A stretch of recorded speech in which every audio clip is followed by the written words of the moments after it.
Hi, I'm your host, Dr. Lori, and welcome to Universally Unique, exploring the neurodiverse world of the extraordinary. This podcast fosters curiosity and understanding about neurodiversity while empowering individuals with tools for acceptance and inclusion in classrooms, the workplace, and communities. Featuring shared stories of neurodiverse life experiences, it sheds light on navigating a world not designed for diversity. Universally Unique starts now. Hello, this is Dr. Lori, and today my guest is Andrew Arboe. Andrew will be sharing with us his experiences as an autistic self-advocate and speaker and living as an individual who is neurodiverse. We're going to take a few breaths as we consistently have, and then we're going to jump right into a question for Andrew. So what we'll do is we'll do 3 box breaths. We're going to breathe in for 4, hold for 4, breathe out for 4, hold for 4, breathe in for 4. And I'll count for us just so that we're all kind of on the same page, so to speak. So we're going to breathe in, 3, 2, 1, hold, 3, 2, 1, breathe out, 3, 2, 1, hold, 3, 2, 1, breathe in, 3, 2, 1, hold, 3, 2, 1, breathe out, 3, 2, 1, hold, 3, 2, 1, breathe in, 3, 2, 1, hold, 3, 2, 1, breathe out, 3, 2, 1, and we're finished. And hopefully everyone feels just a moment of relaxation. So Andrew, what I'd like to start with is if you could maybe give us a little bit of an overview of your life. I think as one gets further and further away from the developmental years, there's more and more parts to it. But maybe give us a little short summary of school and kind of where you are now and what your experiences have been like. Will do. Well, this probably be a little challenge because I've cried a bit in 42 years. But basically, I kind of moved between different schools. I was nonverbal. I had speech and OT growing up. Eventually went to a mainstream process. I still went to special ed classes like they call job readiness and consumer math in the Fountain School area district. And I went to a transition program. It was back when it was age 21 in Connecticut for listeners. I aged out, dealt with Connecticut's on and off approach with services, and I decided to take my own charge and went into a field that most people don't expect. People don't expect just autistic to join, and I'm very lax with language. I don't stress about language. I went to MCC, Manchester Community College, for my associate's disability specialist program.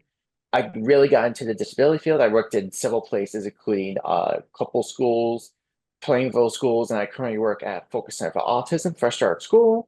I'm a direct care worker, and last year I got my psych degree. So I've been bouncing a lot of different experiences, and I've became a public speaker. I've always been a public speaker for the last couple of years. The last couple of years after I went for a big job change that led me into being with Focus, I decided to want to all of it and have kind of worked on getting my work identity back. So that kind of came to public speaking and me just kind of being larger in life. And I could go so on details, but I'm sure the questions will tackle that as we go.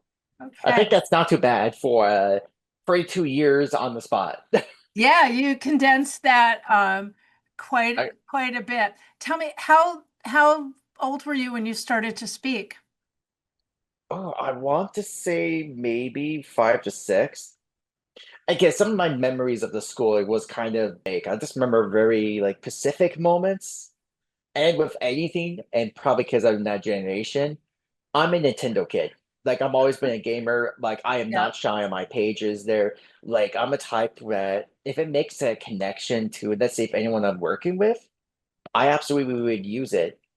Like I've always had like different like video games to play a lot of Japanese role-playing games like Final Fantasy, Pokemon, and a bunch of other series I can name drop. I just like it for like the storytelling themes, and it just connects a lot of people. Like I've actually done within Focus, I've done some Pokemon stuff for people, which I never thought I'll be doing, but it was kind of cool how that happened. All Yeah. because I was a '90s kid. I grew up when Pokemon was the craze, was like you can't run away from Pokemon. You And I like couldn't. to wear that as a badge when I introduced it when I talk to like really young parents, kids.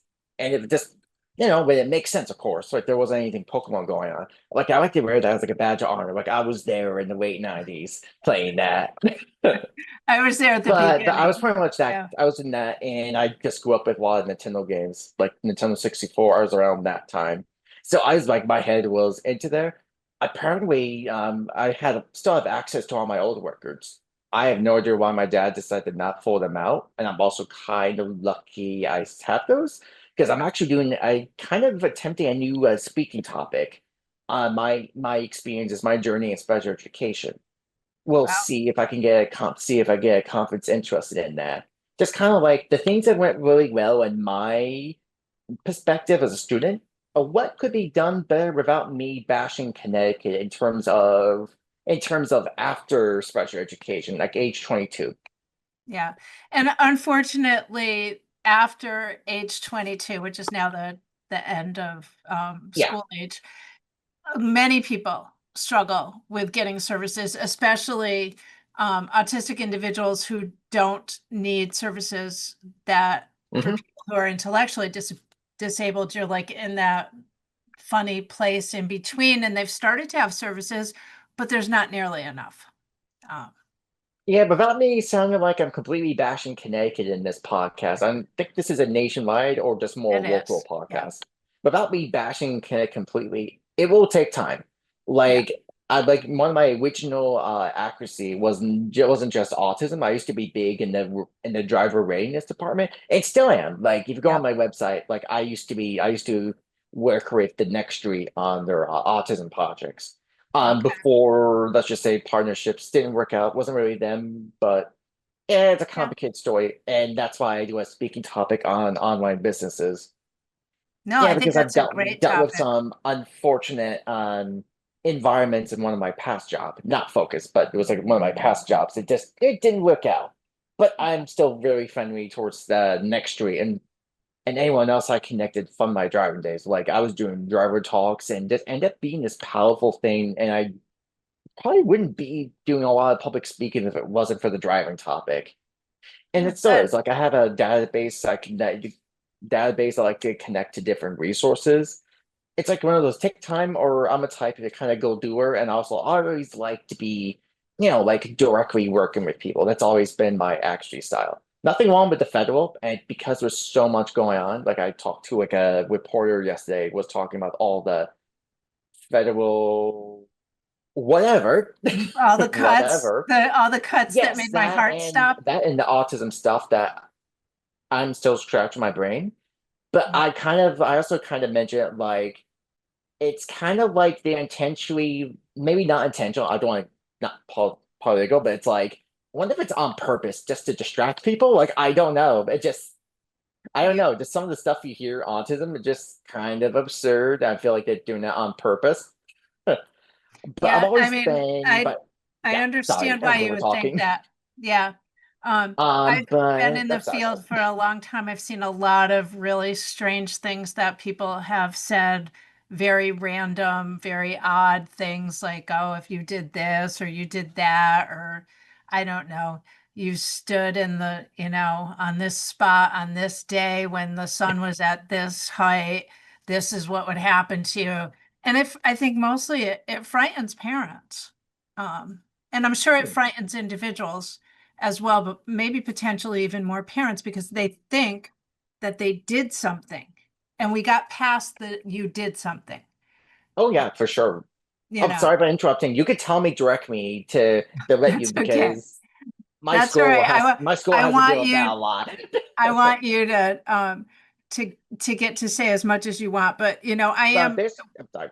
Go I on ahead. remember when I first started in the field, some of the early work that we saw that had been debunked, but that was still, was still there and referenced as being incorrect, was the whole idea of refrigerator mothers and Mhm. the idea Yeah. that your mother was cold, so you got a baby who didn't want to bond with you. And I mean, I'm sure there's thousands of women from a generation of, you know, children that are probably like in their 60s and 70s at this point who felt absolutely horrible that they did something and they didn't love their baby the right way. Whew. Definitely Yeah. quite a rabbit hole and definitely show the changing things. And I want to kind of get back to the question without kind of going too into Yeah, the no, rabbit that's hole. okay. But yeah, but basically it takes time and like you said, and I will connect it to what you just said as well. It just take a lot of challenges like perception changes. And I'm actually Yeah. hoping, and I can't control people for obvious reasons, either No. you or me, but I'm hoping more people can get more nuance or accept more nuance because yep, and in my accuracy, I kind of headed butts. So kind of like ran into some, yeah, people that didn't agree or there's, yep, and people get really picky on rank issues when at the end of the day, it doesn't really matter. It's this cool resource Yeah. that I did a part of. It's like, yeah, but I always like to tell this story. Like I did an ebook with the Next Street, and I actually like I had online activists bashing it because they used person first of fingers, and I'm an autistic. I did a good part of the writing there. Yeah. I also had ASRC or Autism Services and Resources Connecticut's old director who also did editing and pusher editing too. So it was a collaborative effort. Some of the struggles. So yep. So I'm pretty opinionated. I stay away from certain topics like the plague because it just does not end well in the online communities. But but I'm always like a type of nuance. Like I like to read new things and get new experiences. So the stuff I'm doing with Focus and my other contracting jobs is always welcome and kind of get me more to work with as I kind of get myself to the next steps of my ever increasingly diverse pathways. I'm still freaked out on what kind of next steps I'm gonna be doing because you said it yourself in my one of our first meetings is that page could definitely be a bunch. Yeah, you've got a lot, And you I have a agree, and I variety of agree. things going on. Yeah. Uh, I think things come to you as they need to too. And I mean, what you were doing 10 years ago is certainly different, and what we need right now is different.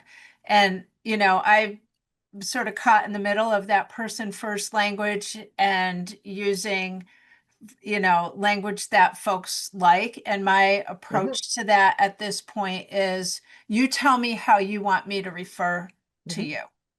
Do you want me to, mhm, maybe the person says I would like to be referred to as autistic, and somebody else might say I want to be referred to as a person with autism because I want you to mhm, think of me in this other way.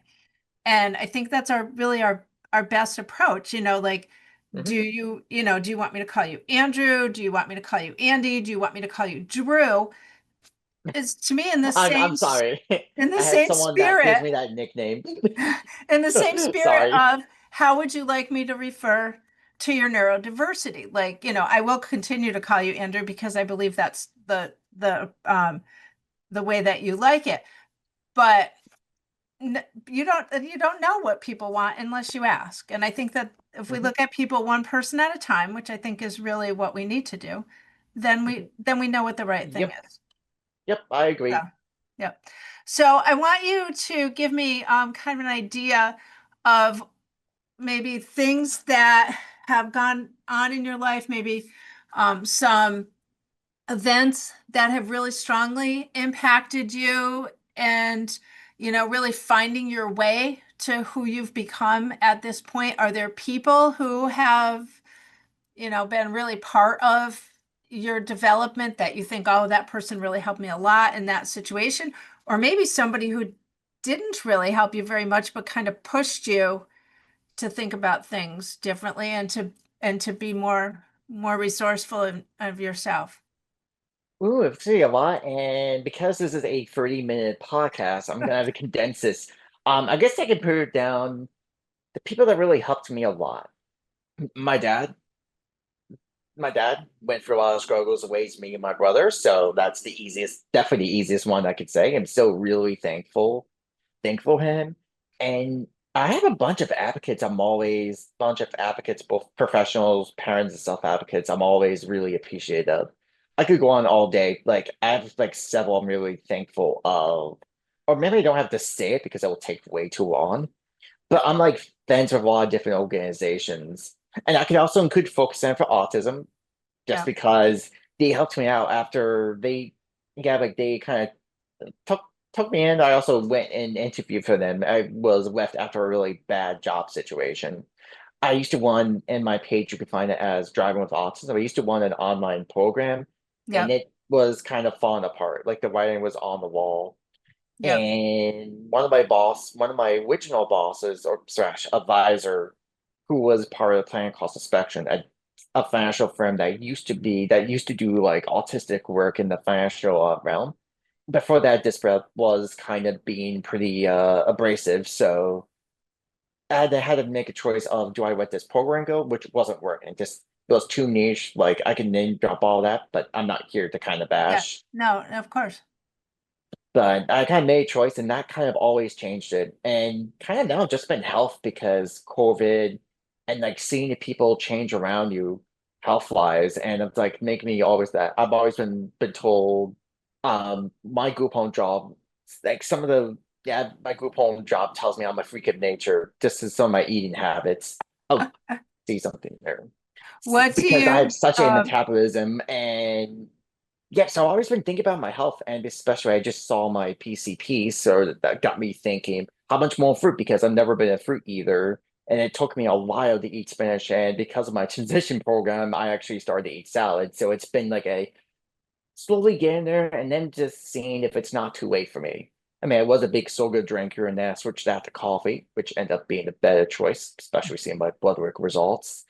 But it's like one of those like a lot of different like events. I've been thinking more what's best for me and my health, where I Yeah, could no, give that's away my excellent. metabolism. Yeah, And since I did saw a message there, I'm gonna try to keep it concrete. But those are some like main examples. But it's always just whenever I post something on my social media, on especially on my brand page, like I always like to type up stuff that really means a lot. Like each topic kind of represents a time where I get kind of inspired. I wanted to write about.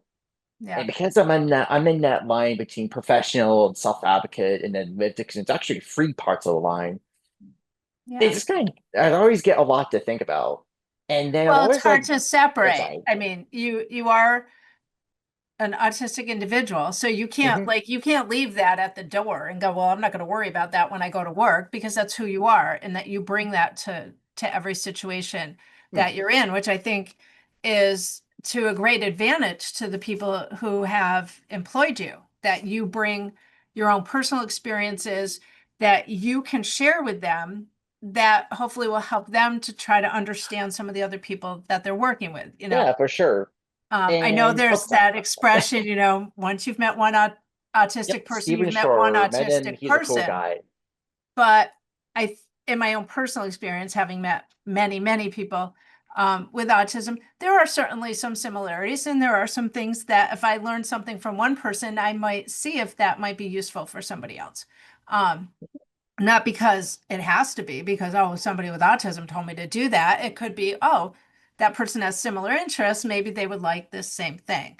Um, Mhm. so tell me, I think that you are a super busy person. And you said something about video games. So is that your kind of primary way to sort of unwind and relax? Yep, I have several, but I've always been big into RPGs. And Ekman usually call them JRPGs. Just like the type of storytelling, I mean, a game clicks it clicks really well. And I'm a type where I always like to go over the story and themes and how kind of gameplay, story, and music, especially music, can all kind of create depth. Like closest thing to a perfect marriage. Some games may not be entirely perfect, but when it gets it right, it gets it right because I kind of owe it to some games kind of being there for me after each like change. Like I remember like aging out, like I played this particular series, the Near series, which I'm a huge fan. I totally did. Went to LA for a concert a year and a half ago. because I just love the themes of like the changes and like realizing kind of the nuance of like why are people doing the things they're doing. That Mhm. series does a really great job going into that. And then Oh, a recent video game that I'm big and I've been listening to its French vocals like crazy. It's called Clear Obscure Expedition Free. Like that game is that game is just awesome. And that like it's kind of simple. People age, and after a while, when they get to each certain age, they die. When this gardenist, like the paintress, paints a new number, so anyone that's like age 34 pretty much dies, and how these expeditors have to defeat that. And it kind of goes into like it goes much deeper, and you realize there's a big web behind it, and it really deals with grief, addiction, letting go. Like the game is doing wow. such a good job, like it making me reflect on my own habits Wow, that's because it really kind of goes cool. into how kind of the healing power of art, but also what happens when it traps you and how you handle grief. Because the game does a great job of telling you that there's no one way, but I don't want to spoil it entirely because but that's kind of the type of experiences like I kind of would die for. Like I love it when the games have me hooked up and I can use it professionally because I've mentioned video games several a bunch of times in my presentations when appropriated, when it makes Yep. sense. Because there's such a power there, and I've always been inspired by a true life autism story, Life Animated, which is about a kid, now adult Owen, who uses Disney movies to connect to the Hmm. world. That Yep. always stuck out to me, and realizing there's a lot of similarities of like how media can both empower, but technically could, I don't want to say trap, because any I can't speak today. Escapism can be bad for anyone. Whether Yep. you don't have your own like boundaries or like, okay, as much as I love video games, I got to sleep so I can go to my job and No, I can be that's awake yeah. for my students, for example. But Yeah. those experiences, like I like craving that. And like if I can learn something cool, when I find the games that can just do it right, I'm able to kind of apply it in some form. Of course, I won't be finding God tomorrow or Uh, find like a brand new rand out there. But it's like taking in the themes and like showing like, hey, tomorrow comes, I got this. It's another yeah. day. Like those type of things I've always admired about the games. And I'll probably see myself playing until I'm get really old and probably will pass away at some point. Well, I like the fact that you're sharing, and I really don't know a whole lot about video games, but Oh the yeah, hopefully I ones didn't fool you a no, bunch no, because that's been no, you inquiring gave this me for enough years. you gave me enough information to understand though that they're story based and that there's more to it than, just the we shoot people and they die kind of things that are like Yeah, and there's in a lot nothing. of Oh, other sorry. video games. And I Yeah, think that's go ahead. good. Yeah, No. there's nothing wrong with those type of games. I always like I don't want to say a mindless game, but like a game that kind of challenges, like Super Mario, like the jumping and the platforms. That can be Yeah. challenging. Nothing wrong with those. I Yeah. just happen to get a good affinity to the Japanese role-playing games. Yeah. And those can be challenging. Like Expedition 30 Feet, that can be challenging because you have to kind of kind of parry attacks. Like you have to kind of pinpoint the exact moment when this sword reaches to one of your characters and Wow. try to take advantage of like high risk, high rewards. So there's a bit of challenge in there. And But they got different type of video games. I always admire that about the diversity of games. Like there can be so many different things that could apply to people. How oh I yeah, use it, there's lots. Yeah. it can be addicting. So again, kind of know yourself and see what makes sense and know if you need to step out for a while. I think that's Kind key of like too. with movies and Yeah. books, especially like any of those media. And I overtalk you, but sorry, go ahead. No, that's okay. Especially we have five No, minutes left. I think it's really easy for many autistic individuals to find a way to sort of just cocoon themselves in and not be able to be out. And I think some people are just naturally people who want to be sort of in a more, individual situation or a small situation. But there's also times that you need to be out and in the world and engaged with other people. Mhm, So, I think finding that balance is can be tricky. Um, mhm. so what are you looking forward to? What do you have in the future that you're thinking about or something that you'd like to try or do? Ooh, a lot. Like I'm trying to figure out my next steps going forward. about trying to fix around an outline can be tricky because I'm Mhm. a type of like I need like projects, something cool. Like yesterday I kind of redid parts of my website. Okay. And I could see myself joining a few other boards. Like I'm actually trying out on next steps, like a parent leadership training, like a Mhm. training through CPEC, the Okay. Connecticut Parent Advocacy Yep. Center. I was That's supposed to do it great. a year ago, but circumstances I wasn't able to. So hopefully there won't be any issues this Thursday, and I can get started with that. And That then sounds just keep wonderful. being connected, like I want to keep showing up conferences as much as I can, and I want to at least volunteer for one or two. But as long as my school's okay with it, I always go to them for everything. Like I'll be going to a kind of like going to a conference that they're fine with me kind of going into next month. That I could kind of just show off anything new I learned, and I'll me and Focus can attest to that. I love I love hooking them up with new stuff and new information, new places that I find out because it can kind of help them out. And they're a place that really deserves all the positive vibes. And I can't wait for their fundraiser in November at Jay Timothy's. Oh, I'm it's at gonna J. Timothy's. Ah, Yeah, on the 7th for those that are in Connecticut. yeah. I mean, this may What? not apply to anyone outside, This but is a good wing place in Connecticut, right? Isn't oh that what yes, they're yes, known for? bonus rings. I can't do bones like a sensory thing. Like I It's a can't do sensory thing. mushrooms, and I discovered I like hot sauce. So, but Wow, I baked there impressive. before, and I just want to enjoy the time and because I've already worked there, I actually I kind of paid for that fundraiser. I just wanted to be there, and while I tend to work Fridays, I figured it wouldn't hurt to enjoy the evening and also a fundraiser. But yeah, Well, you take a I day think there's off still and go to a tickets. fundraiser. Yeah, no, that sounds good. At least on my other job, I can't take it off at school because that makes no sense. And also, the person will fire me if I do that at the school side. Yeah. Well, I'm sure they very much appreciate when you go off to conferences and you bring information back. I think one of the really wonderful things that's happening within autism as a whole is there's lots more information out there. Hmm. There's a lot of Agreed. resources. There's a lot of places for folks to connect. I mean, I've been doing this for a really, really long time, and there were very, very few resources when I started. So it's very exciting that you're able to bring those things back. Andrew, unfortunately, we have about 30 seconds left, maybe Man, not even that much, right? You and I could probably talk for another couple of days, and maybe we will yeah, again in yeah. the future. But I very much appreciate you coming on and sharing a little bit about yourself. I have put some information up that connects folks to your website, so you may find a Thank few you. people gravitate towards your website and connect with you in that way. But I very much appreciate you volunteering to come in and visit with me. And I wish you the best of luck in the future, and hopefully we will have an opportunity to meet in person at some point in time since we have a Email number of me. we I have can a do number of coffee. connections. Yeah, and we can meet for coffee because we like coffee, and coffee is right around the Yep, I corner travel from where around you work. Connecticut. Connecticut's a piece of cake, so Okay. All right. Well, thank you so much. Have a great rest of your day. I very much appreciate you mhm. being Thank here, you. and I'm very excited to hear about things that go on with you in the future.